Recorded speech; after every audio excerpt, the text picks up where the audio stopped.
Nipah virusu nədir, necə yayılır və özümüzü necə qoruyaq?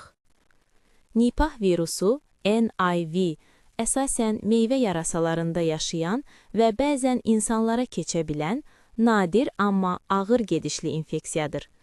Xəstəlik yüngül simptomlardan tutmuş, ağır ağciyər problemi və beyin iltihabına, yəni ensefalitə qədər irəliləyə bilər. Ümumdünya Səhiyyə Təşkilatı ölüm göstəricisinin müxtəlif alovlanmalarda təxminən 40-75% aralığında olduğunu bildirir. Son xəbərlər nədir? 2026-cı ilin yanvarında Hindistanda 2 təsdiqlənmiş Nipah hadisəsi ilə bağlı izləmələr aparılıb. Üstün açıqlamasına görə, təmasda olan çox sayda insanda yayılma əlaməti aşkarlanmayıb və risk qiymətləndirməsi həmin vəziyyət üçün aşağı kimi göstərilib. Nipah necə yayılır? Yoluxma əsasən 3 istiqamətdə baş verir.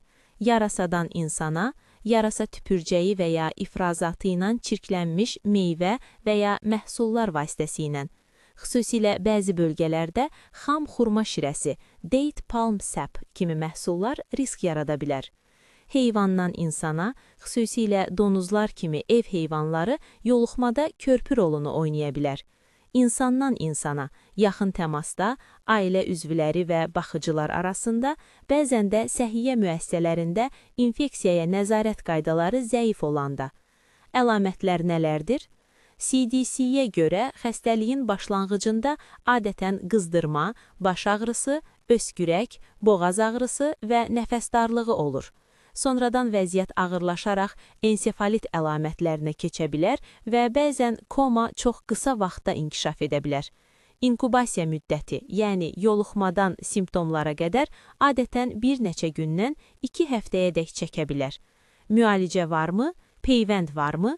Hazırda Nipaha qarşı lisenziyalı xüsusi müalicə və ya geniş istifadə olunan peyvənd yoxdur.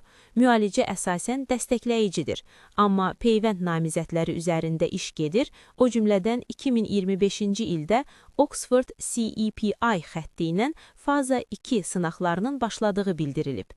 Qorunmaq üçün nə etmək olar?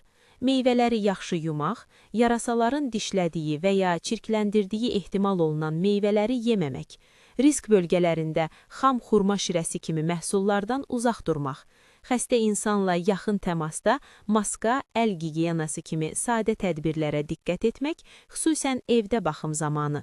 Şübhəli simptomlar və riskli təmas varsa, yerli səhiyyə qurumuna müraciət etmək. Bu məlumatlandırma ümumi xarakter daşıyır. Rəsmi yeniliklər üçün üstün və yerli səhiyyə qurumlarının açıqlamalarını izləmək daha doğrudur.